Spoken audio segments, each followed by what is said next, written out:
Yo soy Ana Sánchez Vidal, soy profesora agregada en la Universidad de Barcelona, en la Facultad de Ciencias de la Tierra.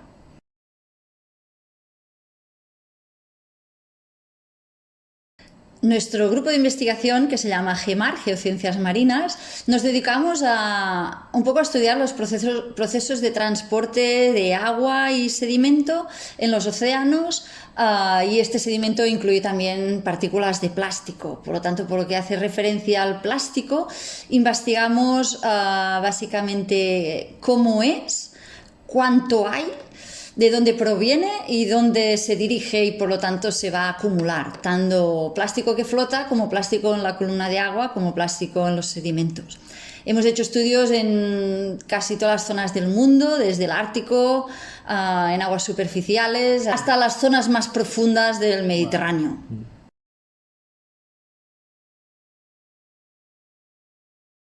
El proyecto TRAP hace referencia a estrategias participativas para la gestión del plástico transfronterizo en la zona AFLE, que es la zona que va desde la desembocadura del Lot hasta el delta del Ebro.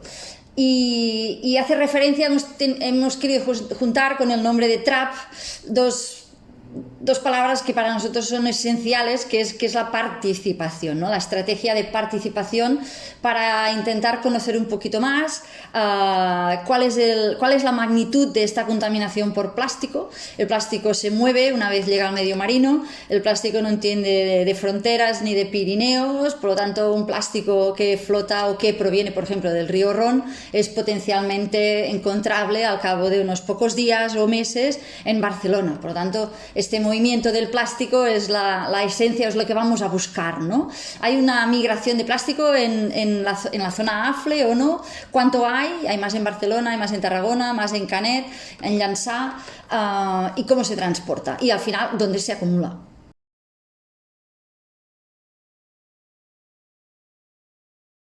En el proyecto TRAP tenemos 6 zonas piloto, que son Canet, Banyuls, Llançà, La Escala, Barcelona y Tarragona, y en cada una de estas zonas hacemos una estrategia de muestreo intensiva en la que muestreamos microplásticos que flotan en el agua superficial. También vamos a hacer campañas intensivas para ver macroplásticos flotantes.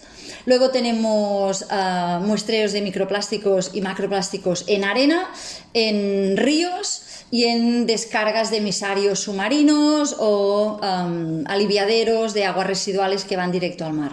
Una vez tengamos cuantificado cuánto plástico hay en cada uno de estos ambientes, entra la parte de la modelización, que es, vale, este plástico, hacia dónde se transporta, y mediante boyas a la deriva y un experimento también dedicado a investigar cómo se transporta una partícula que flota en el océano en estas zonas pilotos, vamos a hacer predicciones de transporte y de movimiento de este plástico, dirigido sobre todo a entender cómo se transporta y dónde se va a acumular, también para poder dar herramientas a la administración a la hora de diseñar estrategias tanto de reducción, desde dónde viene ese plástico hasta dónde se acumula este plástico, que serían estrategias para remediación, para limpiezas.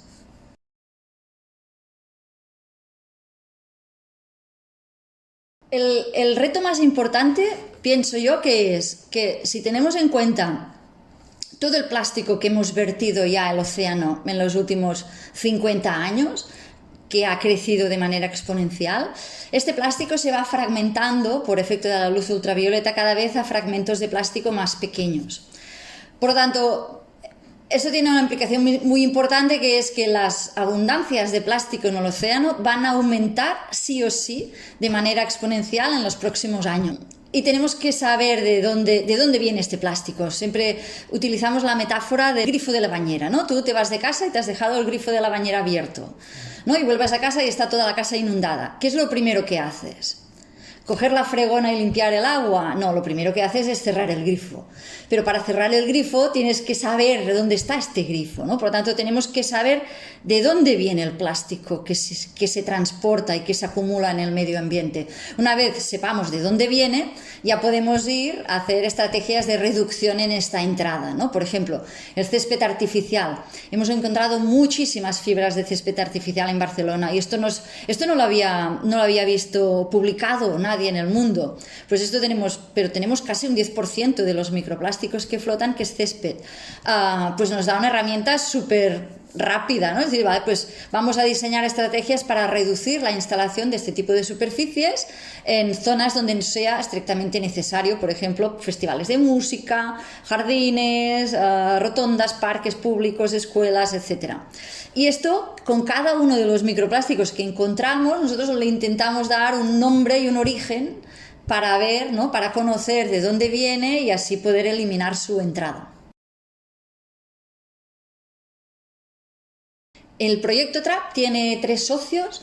La Universidad de Barcelona, que nos encargamos de hacer la caracterización de los microplásticos que flotan en el mar.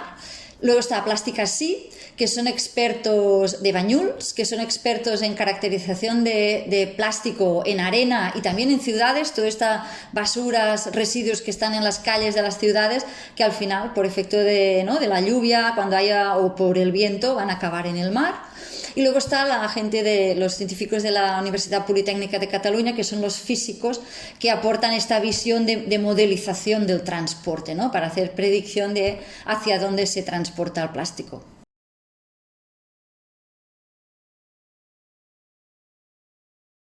Nos conocimos en un acto que hizo la Euroregió en Banyuls hace un par de años. Allí teníamos ya todos, creo que íbamos todos los 3 al acto con la misma idea, encontrar un partner para poder hacer estas investigaciones de plástico, porque cada uno de nosotros, por nuestra carrera científica, habíamos hecho cosas, ¿no? individualmente, y allí con José ya nos conocíamos, allí conocíamos a Eduard, y de ahí nació un poco vamos a escribir el proyecto.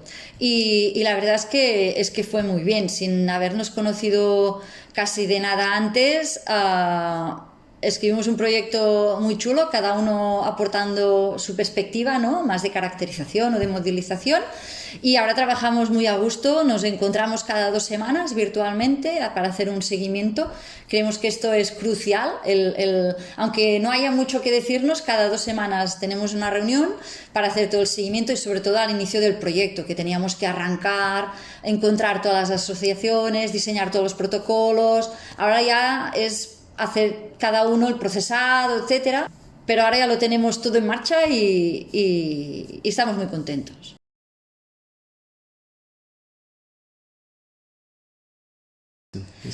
Los oceanógrafos no tenemos fronteras. En nuestros mapas no hay límites administrativos. Y de hecho, yo trabajando muchos años en oceanografía, en el cañón submarino del Cap de Creus, investigando cascadas de agua densa, ahí el agua se enfría mucho, se hunde y se forma una cascada, y es agua de todo el Golfo de León, ¿no? Y un poco el transporte de agua, el transporte de sedimentos, el transporte de microplásticos en el mar no entiende de fronteras, por lo cual el transfronterizo es nuestra, ¿no? Es como nuestra bandera. Y era esencial conocer si al norte del Cap de Creus las concentraciones de microplástico en la zona más costera eran similares al sur del Cap de Creus o no. Habíamos hecho alguna cosa en Llançà y nos salían unas concentraciones muy bajas, pero no sabemos si al ir hacia el norte estas aportaciones de basuras del río Ron pueden tener alguna contribución. Por lo tanto, es como muy importante, ya no tanto transfronterizo, sino ver si el Cap de Creus, como prominencia ahí geográfica, tiene algún impacto en el bloqueo del transporte de plásticos o no, y si realmente, por ejemplo, plásticos que llega del Ron es transportado hacia Barcelona o no. Hay estudios que dicen que sí.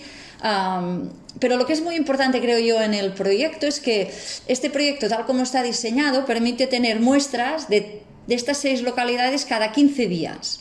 Porque hemos visto que ir un día a hacer un muestreo y recoger una muestra científica no sirve de nada. Tú con esa muestra no puedes decir, uy, el plástico proviene del Ron o proviene de aquí o se va hacia allí. No, necesitas muchas muestras adquiridas durante mucho tiempo. En el proyecto TRAP vamos a intentar hacer 18 meses para conocer exactamente en qué momentos del año te está entrando el plástico. Es cuando llueve, es cuando hace viento, es cuando hay más turismo en las playas. Eso no lo sabemos. ¿Y cómo se tiene que investigar? Pues cogiendo una muestra durante mucho tiempo, cada 15 días, y de esa manera podremos ver estos patrones de entrada, patrones de transporte, y poder tener unos datos fiables de cómo se transporta el plástico.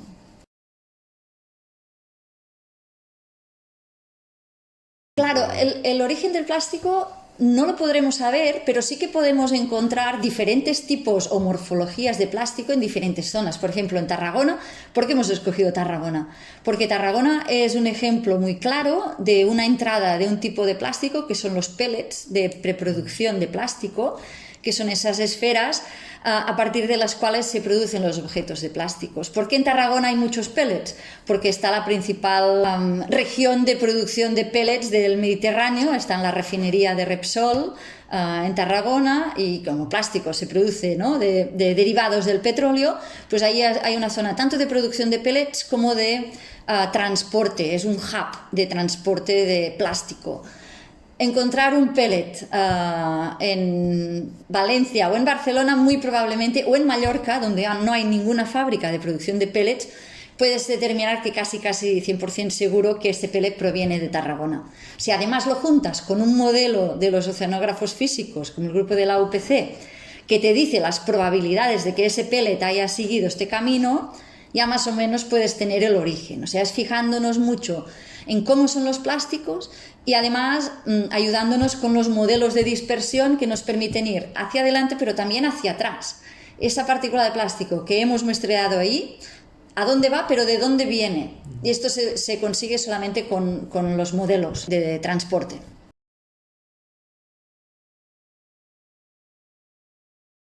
Nuestro proyecto no existiría si no fuera por los ciudadanos, porque es esencialmente un proyecto de ciencia ciudadana. ¿Qué quiere decir eso? Que los científicos son ciudadanos que participan en la recogida de muestras científicas.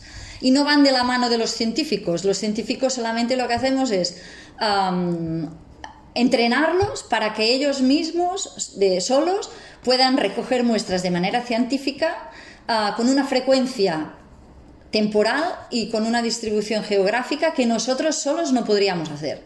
Nosotros no podríamos ir cada 15 días a 6 puntos, ¿no?, del litoral mediterráneo para recoger muestras. Pero en cambio, si en cada uno de estos puntos tenemos una entidad que está dispuesta a hacerlo, pues esto nos facilita mucho la vida. Con lo cual, tenemos en cada una de estas ciudades piloto, hemos establecido colaboración con entidades, que pueden ser tanto entidades de protección del medio ambiente, entidades deportivas, clubes de remo, clubes de kayak, empresas de alquiler de kayaks. Hay una tienda también de alquiler, diferentes tipos de asociaciones sociales, deportivas, naturalistas, que son las encargadas de hacer estos muestreos. Ellos lo que hacen es salir cada 15 días con su embarcación sin motor, hacen remo durante aproximadamente 1 milla náutica, arrastrando una red, y todo el plástico que queda acumulado al final de la red nos lo envían a la universidad y ahí hacemos la caracterización de este plástico que flota. En la arena lo mismo. Hacen los muestreos, estas diferentes entidades lo meten todo en como unos kits de muestreo y envían las muestras a Plastic at Sea para que haga la caracterización de los microplásticos y de los residuos. Y Plastic at Sea y la Universidad de Barcelona estamos coordinados para trabajar de manera conjunta en los métodos más científicos y analíticos.